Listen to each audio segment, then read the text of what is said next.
Brochim Aboim, welcome everyone. I wanted to make a video because today is Teves. I actually made a podcast about this last night, but because of how long it takes to edit the podcasts, it won't come out until next week. But Rav Kivelevich and I last night made a podcast discussing the history of the Septuagint, the Greek translation of the Torah, that we mourn the translation of today. And I've made many videos over the years about why we mourn over the Septuagint, and maybe you can look in my past videos. I'll try to put links. I don't know how to do it like right now. I know how to do it, but we'll see what we'll do, maybe at the end or in the description if I have time. Probably not right away. I'll probably upload it first and then maybe sometime later put it, but you can search it if it's not there. But in any event, one of the things I brought up last night, which is very disturbing and alarming, was, and again, we're not going to name any names, but the fellow got a lot of news, and we were on the radio last Motzei Shabbos, and he told one of the other younger light, who I wish him mazel tov to, this other younger man who just got smicha today, or yesterday, and even though I'm not so happy with some of the things he's doing, but Mamanav Shachvi, I wish him a big mazel tov and a lot of bracha and atzlacha in whatever he does in the future, with that smicha or otherwise. And we're still friends. This is the frum younger man, one who's frum, and he's going to be frum the rest of his life. I'm confident of that. But another mutual friend of ours unfortunately left Yiddishkeit, and it got a lot of news and everything. Sof kol sof, he told this other younger man that one of the reasons why he abandoned Torah mitzvahs is because the Septuagint is older than the Hebrew Bible, which is silly. But then there are those who say, well, it's older than the Masoretic text. Well, in text form, it is. But one of the things that we didn't discuss in our podcast last night was that actually the Masoretic text, although in text form, is newer. We know that. That's historically true. But it was an oral tradition that it existed going back. And the fact of the matter is that the people who put together the Masoretic text, the Masortis, I don't know how they Maseratis, I don't remember how they call them, actually were people who rejected much of our Masorah. And yet the fact of the matter that Klal Yisrael, the Er L'Chid, were makabel that text as being authentic, points to the idea essentially that they drew just from our traditions and they did not introduce anything. And this is most important really about Chumash. When it comes to Nevi'im and Ksuvim, we believe, of course, called Divrei Nevi'im Emes, and that's part of our belief system. But there are different variants in the scripture and different things, and that there's room what to discuss. But for the most part, the Masoretic text preserves all the different variants in Kri and Ksiv. And the truth of the matter is that the idea of Kri and Ksiv existed long before the Masoretic text was brought together.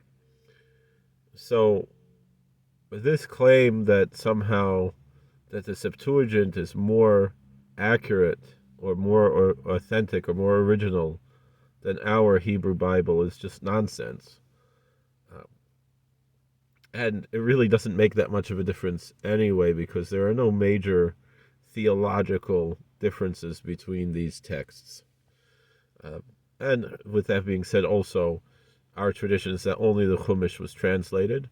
And not only that, but the Septuagint that exists today is most likely not the original one that was translated by the Chachamim.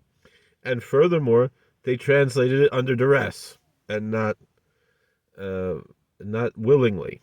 And so if you want to know what our Chachamim really want to say anything, you look at Targum Onkelos, you look at Rashi. We don't look at the Septuagint.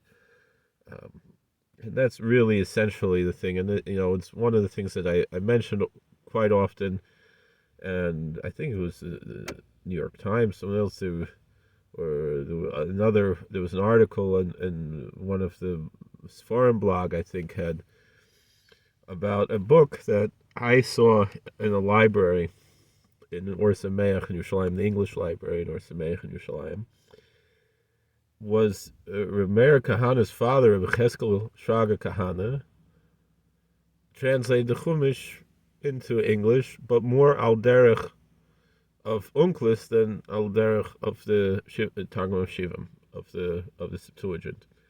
And he says there, he asks a question which I've posed before here and I've mentioned before, is that why is it we mourn the Septuagint and celebrate Unklis? And the answer is because the Septuagint is a body without a soul. And we're going to talk more about that on the podcast. It's coming out soon, next week probably. And so we're mourning that dead body. And not only that, but that the Chumash is just another book on the shelf. It's another reason to mourn.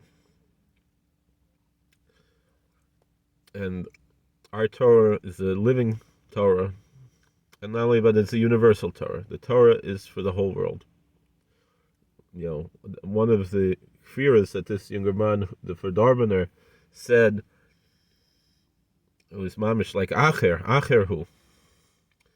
He said that Chas v'Sholom, a crazy idea that Judaism is only an ethnicity and not a religion. And I go the opposite. I say Judaism is only a religion, and it's not at all an ethnicity. And I've discussed that before, and I know it's controversial. I know people disagree with me, but there's certainly much more to say on that side. Of course, we believe that once a Jew, never a Gentile.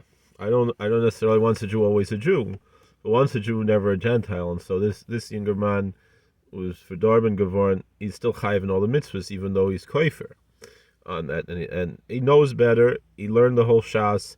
He knows the emes.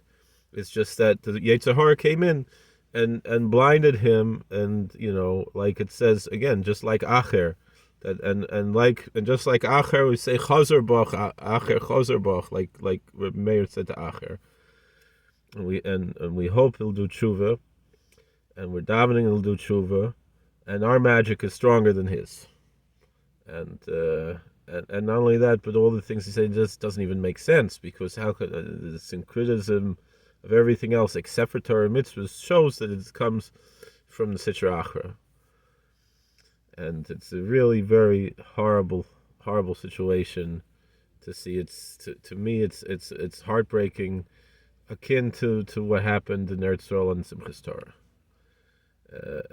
and Ruchnias, especially someone who spent so much time learning and davening and everything, and that he fell into what, like we would say, Maim Ganuvim Yim Toku. That stolen waters are sweet.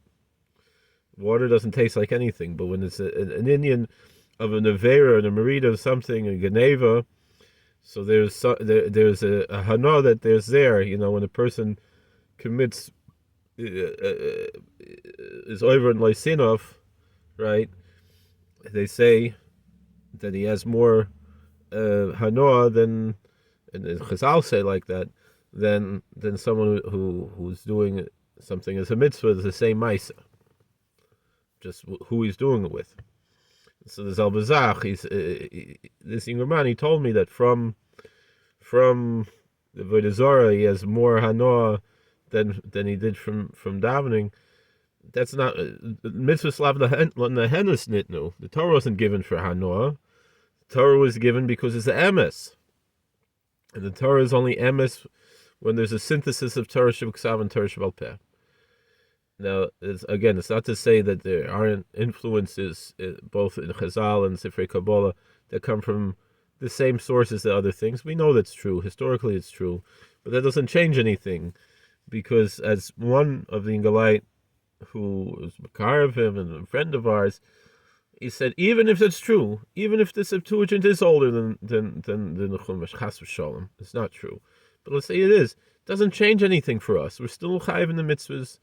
We're still going to live in the way that Chazal and the way that the tzaddikim, the Rishonim, the Achronim, the Gedolei Yisrael of today are showing us. That's the way we're going to live. That's the way we are, and it doesn't matter. You're born Jewish, you're Ger Tzedek, you're chayiv in the mitzvahs the same way. So this is it's a very difficult situation, this whole thing, but I want to stick to this Indian of Ches Teves. This is what we have to focus on, is making a tikkun on this Indian of the Choshech of Yavan. That's what it says, that there were 3 days of Choshech came on the world from Yavan. But nonetheless, there's Yaf shall Yefes Yishkan Boile Shem, that the beauty of Yefes and of Yavan belongs in Oile Shem. And we have to find that proper balance, and we find that balance again by following the Meseres Avos, and by Avos we mean Talmidim Elu Habanim. A Ger Tzedek is Ben Avram Avinu, or leider Avram Avinu ad och gehat Yishmael, and Yitzchak Avinu ad gehat Esav. But we hope and pray that this Ingerman will tshuvatin, and we should all tshuvatin. We all have to do tshuva. This is a wake-up call for all of us, that anybody could fall. If a Ingerman was Messiah Shas could fall, anyone could fall. And we all have to daven that Hashem Yisborach should keep us loyal and ehrlich.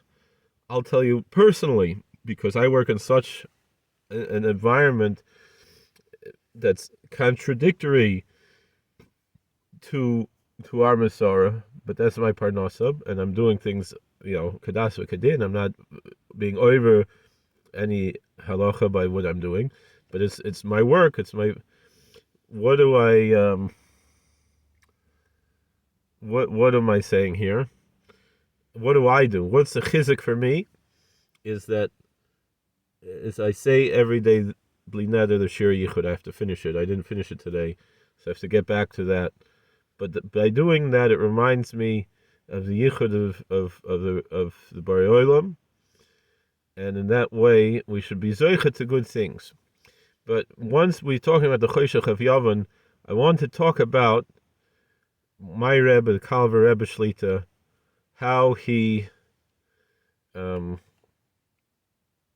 approaches something. There's a Torah he wrote this week, and with tremendous mysterious nefesh. He said that the whole Indian of Yavan is Averis, is Teves, and Teves Rois, and and he said that that's why in the Bimei Chanukah they fought against 3 things: Shabbos, Chodesh, and Milah. Why? Because Shabbos represents, I'll go a little bit out of order. Shabbos represents that there's the B'Shefer of the Welt, that there's a first cause, the Borei Olam, a Motzei Rishon. Milah, of course, is Keneged Midas Yisoid, and they fought against Milah because of the Inyan of Teves and Gilui Arayos. Chodesh is very interesting. I actually showed it to the Galachim at work, and they also liked it. They had Hanah from that. Is that Chodesh represents the Das Torah, that and submission to authority, and that you don't know everything, and that's one of the things. Again, we saw this younger man, the Gaiva. He was himself Moida. He's a Bal Gaiva. I'm also a Bal Gaiva, but at least I recognize it. I guess he does too. Obviously, if he's going to write a book from novice to adept, kick off mirch ben shoin epis. But anyway, the point that I'm saying, that the Kalver Rebbe Shlita Lefuah Shleim Moshe ben Rezel Lefuah Shleim Shemayim Fus and Nefesh was the Guf. The Heilige Rebbe says like this, that Chodesh represents to be machnia to Das Torah and to authority, to humble oneself in front of authority, and it represents it because he said, why Yavan, the Greeks, they had the radical democracy of the Athenians, the direct democracy, and not the representative democracy, as opposed to we have the Senate and the House, and we have an executive branch, and judicial branch. We have all these things to protect everybody, but the derech of Yavin, particularly the Athenian derech, was so verdorben because it was almost the state of anarchy, of that type of radical democracy. And we have checks and balances to protect against that, but also in Yiddishkeit we recognize that not everybody's a mumcha. Not everybody's an expert. You need a doctor of divinity. I don't mean from a university. I mean you need to learn, but you also need shimush. You can't just open a book and figure out things on your own, and then you come to go to kfira because you interpret things the wrong way. You need to have a misora. You need to have the right ways. And we know, of course, the Torah's emes, our apologetics are the most convincing of any religion, and even without that, apologetics isn't everything, as I said before. You also need to have the kesher. You need the balance of the two. What this younger man knows, he preaches this idea, but he doesn't live up to it, because he went off for Darban to real choshech of Yavin. Instead of grabbing onto the choshech of Yavin, you should grab onto the yaf osei Yavin. When people say that the Zohar Kodesh has Neoplatonic ideas, that's the yaf osei Yavin. That's the beauty of Yavin. That is Yishkan Boile Shem. That's the yaf osei Yefes. But I'm saying that's the yaf osei also Yavin comes from Yefes. That's Yishkan Boile Shem. Not the choshech, not the dirt, not the vodazara, not all the tumah, but the beauty, the scheinkeit, not the mieskheit. So the Eibshter soll helfen, soll solche sein, to see good things. The whole Klal Yisrael shall do tshuva, whether they're born Yidden, whether they're Gerim, whoever they are, and the Eibshter soll helfen. We should see the scholars kvod Shemayim and the Binyan B'Smigish Meir. And that's the koyach why we're fasting today, or we're fasting on Friday also. But those who fasted today also, whatever, half a day, whatever you're doing, we need to fight that choshech of Yavin, and we did with the light of Hanukkah last week, and now we have the fire that's in us, that we're bringing a korban from ourselves when we make a tainus. So the Eibshter Alpha, and we should be zeiche to only good things.